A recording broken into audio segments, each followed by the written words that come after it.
Lecture du livre du prophète Isaïe. Écoutez-moi, îles lointaines, peuples éloignés, soyez attentifs. J'étais encore dans le sein maternel quand le Seigneur m'a appelé. J'étais encore dans les entrailles de ma mère quand il a prononcé mon nom. Il a fait de ma bouche une épée tranchante. Il m'a protégée par l'ombre de sa main. Il a fait de moi une flèche acérée. Il m'a cachée dans son carquois. Il m'a dit : Tu es mon serviteur, Israël. En toi je manifesterai ma splendeur. Et moi je disais : Je me suis fatigué pour rien. C'est pour le néant. C'est en pure perte que j'ai usé mes forces.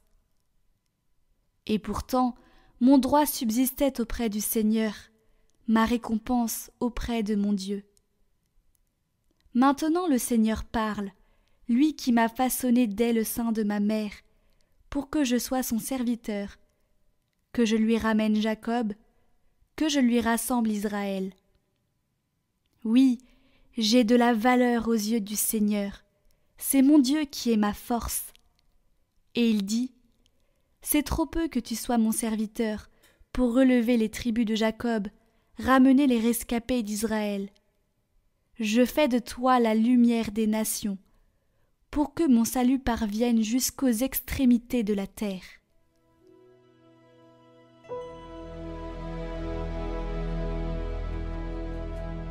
Ma bouche annonce ton salut, Seigneur. En toi, Seigneur, j'ai mon refuge. Garde-moi d'être humilié pour toujours. Dans ta justice, défends-moi, libère-moi. Tends l'oreille vers moi et sauve-moi. Sois le rocher qui m'accueille, toujours accessible. Tu as résolu de me sauver, ma forteresse et mon roc, c'est toi. Seigneur mon Dieu, tu es mon espérance. Toi, mon soutien dès avant ma naissance. Tu m'as choisi dès le ventre de ma mère. Tu seras ma louange pour toujours. Ma bouche annonce tout le jour tes actes de justice et de salut. Mon Dieu, tu m'as instruit dès ma jeunesse. Jusqu'à présent, j'ai proclamé tes merveilles.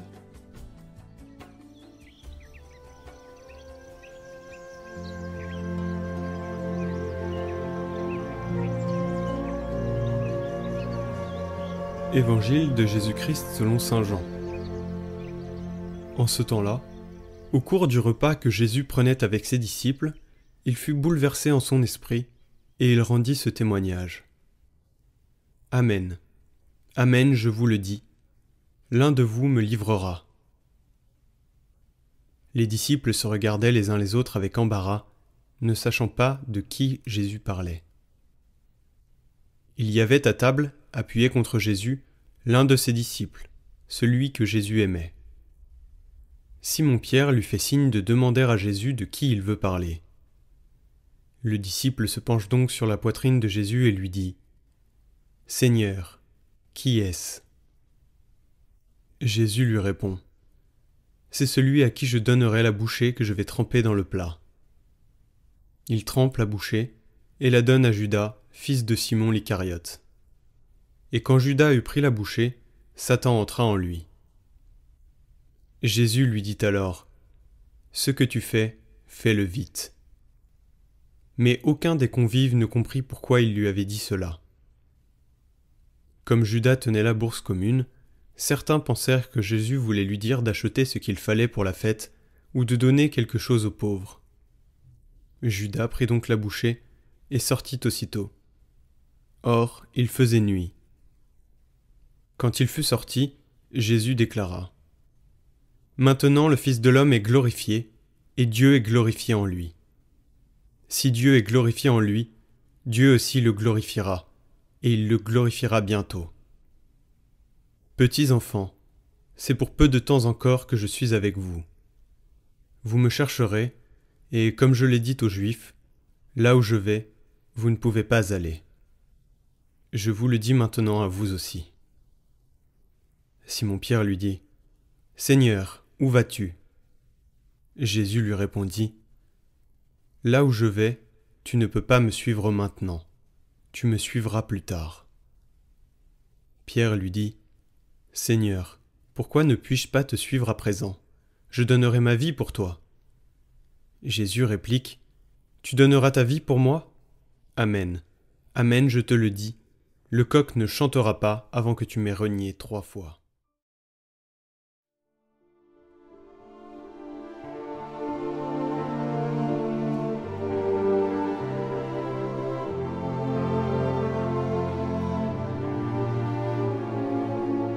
Commentaire de saint Jean Chrysostome. Judas avait exprimé son repentir. « J'ai péché en livrant un sang innocent. » Mais le démon qui avait entendu ces paroles a compris que Judas était sur la bonne voie, et cette transformation l'a effrayé. Puis il a médité. Son maître est bienveillant, pensait-il, au moment où il allait être trahi par lui. Il a pleuré sur son sort et l'a adjuré de 1000 façons. Il serait étonnant qu'il ne reçoive pas au moment où il se repent de toute son âme, qu'il renonce à l'attirer à lui s'il se relève et reconnaît ainsi sa faute. N'est-ce pas pour cela qu'il a été crucifié? Après ces réflexions, il a jeté un trouble profond dans l'esprit de Judas. Il a fait monter en lui un immense désespoir, propre à le déconcerter, l'a harcelé jusqu'à ce qu'il parvienne à le pousser au suicide, à lui ravir la vie après l'avoir dépouillé de ses sentiments de repentir. Il ne fait aucun doute que s'il avait encore vécu, il aurait été sauvé. Il n'y a qu'à prendre l'exemple des bourreaux.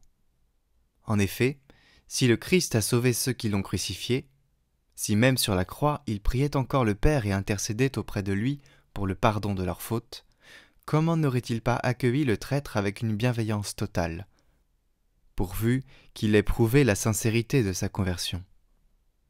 Pierre s'est rétracté 3 fois après avoir participé à la communion des mystères saints. Ses larmes l'ont absous.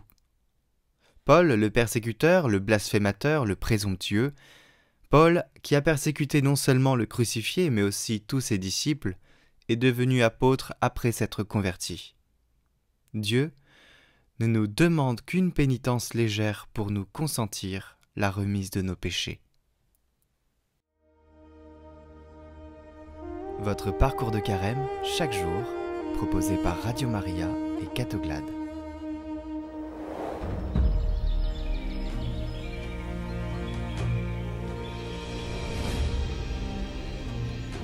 Aujourd'hui, avec la communauté de Chabeuil qui va nous accompagner toute cette semaine sainte, nous allons méditer le passage où Jésus annonce la trahison et le reniement.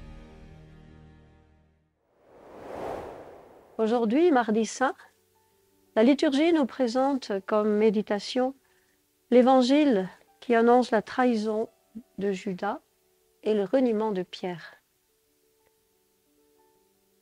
Cela nous met face au mystère d'iniquité. Comment Jésus, le Fils de Dieu, envoyé sur la terre pour sauver les hommes, est venu chez les siens et les siens ne l'ont pas reçu. Pire encore, ses amis l'ont trahi, renié, vendu. Cela paraît incroyable. Et à ce mystère d'iniquité répond le mystère de la piété de Dieu. Et ça, nous allons l'approfondir dans la première parole de Jésus en croix. Père, pardonne-leur, ils ne savent pas ce qu'ils font. Il faut bien nous situer, c'est le vendredi saint. Jésus vient d'être dressé sur la croix, suspendu aux yeux de tous, à la croisée des chemins qui arrivent à Jérusalem. Il est au paroxysme de la souffrance. Son corps est une plaie vive. Ses mains sont percées par des gros clous qui touchent le nerf médian. Ses muscles sont tétanisés par d'atroces crampes. Et au-dessous, ses amis sont là qui triomphent. Ils sifflent, ils le voient se dresser sur la croix. « Et toi qui détruis le temple, il rebâtit en 3 jours, allez, descends de ta croix. » Tu n'as sauvé d'autres qui se sauvent lui-même. lui le roi d'Israël, le Messie, qu'il descende de la croix et nous croirons en lui.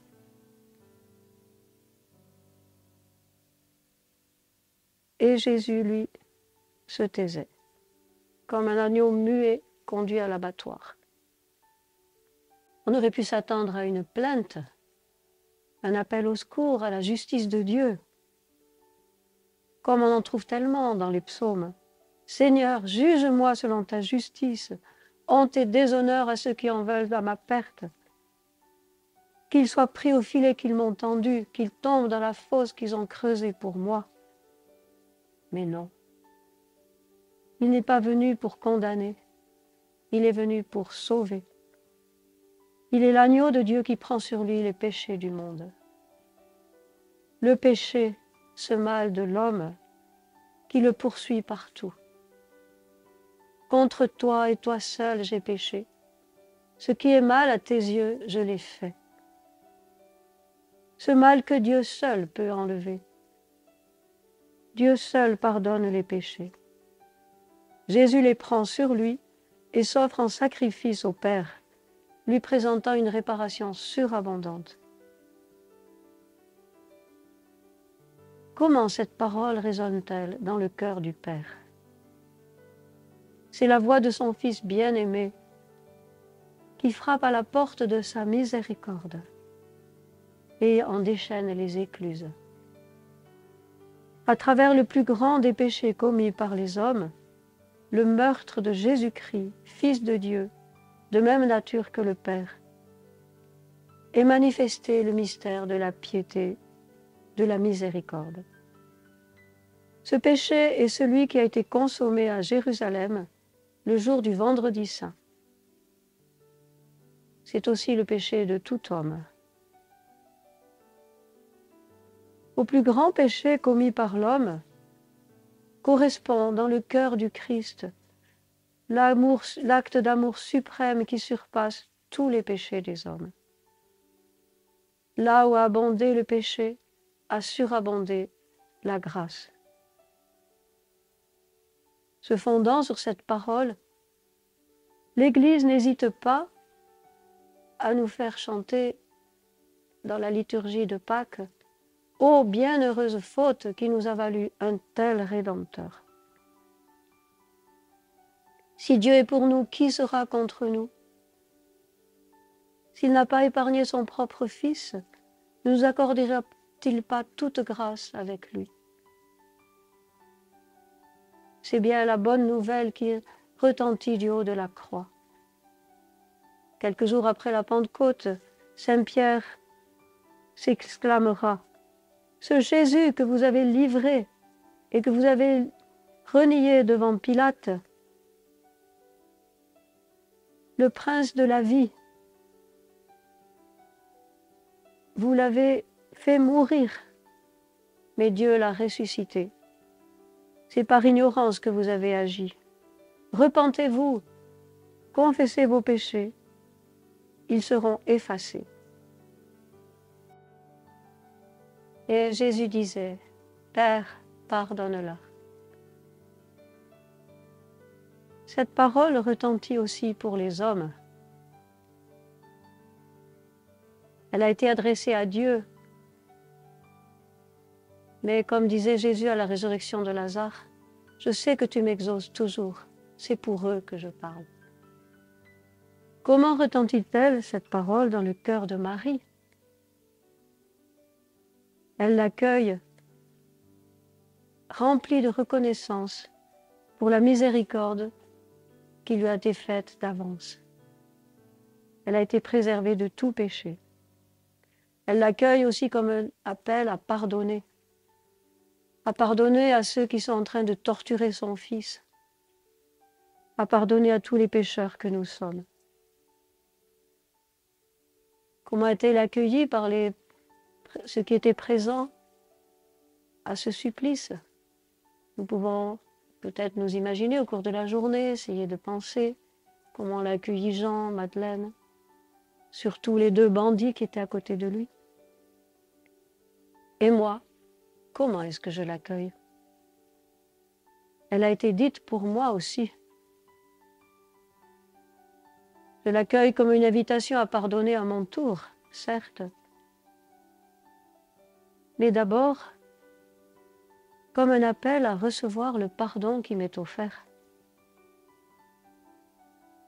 S'il est difficile de pardonner aux autres, il est souvent plus difficile de se pardonner à soi-même. On ne veut pas avoir le non.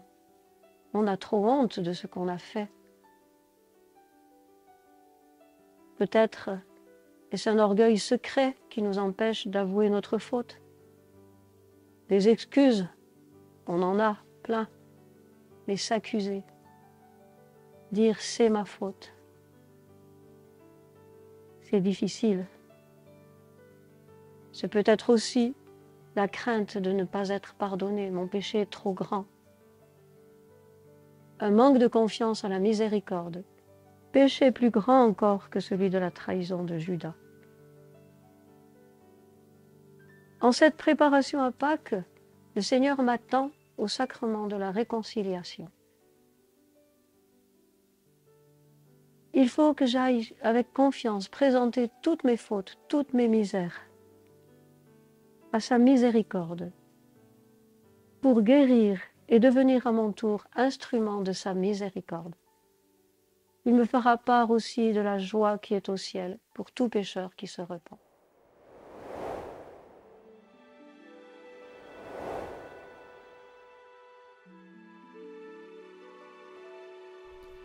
Et demain, nous nous retrouvons pour méditer l'aspect de Marie, Marie qui est présente auprès de Jésus pour préparer la Pâque.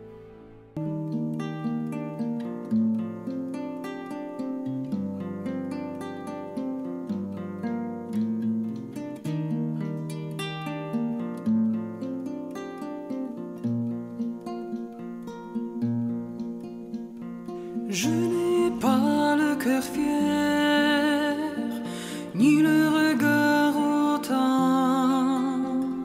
Je ne recherche pas ni grandeur ni merveille.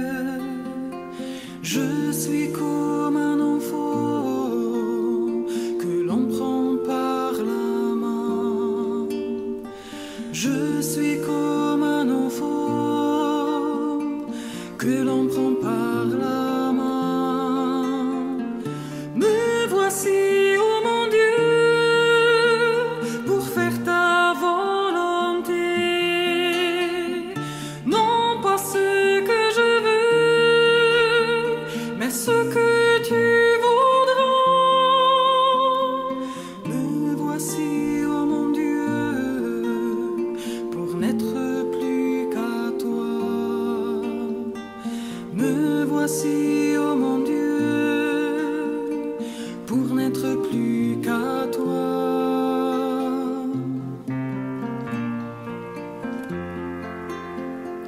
J'ai choisi de t'aimer et ma vie t'appartient. Tu traces un chemin neuf qui s'ouvre à chaque pas. Ma joie c'est d'accomplir ce que tu veux de moi. Ma joie c'est d'accomplir ce que tu veux de moi. Me voici, ô mon Dieu, pour faire ta volonté. Non pas ce que je veux, mais ce que tu voudras. Me voici, ô mon Dieu, pour n'être plus qu'à toi. Me voici, ô mon Dieu, pour n'être plus qu'à toi.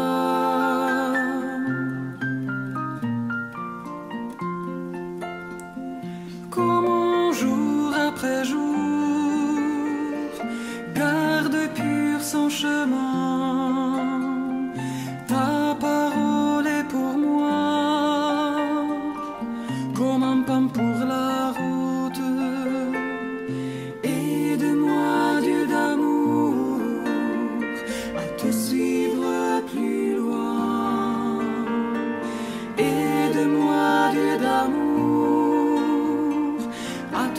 j'irai plus loin. Me voici, oh mon Dieu, pour faire ta volonté. Non pas ce que je veux, mais ce que tu voudras. Me voici, oh mon Dieu, pour n'être plus qu'à toi. Me voici, oh mon Dieu, pour n'être plus qu'à toi. Me voici, oh mon Dieu, pour faire ta volonté. Non pas ce que je veux, mais ce que tu voudras. Me voici, oh mon Dieu, pour n'être plus qu'à toi. Me voici, oh mon Dieu, pour n'être plus qu'à toi.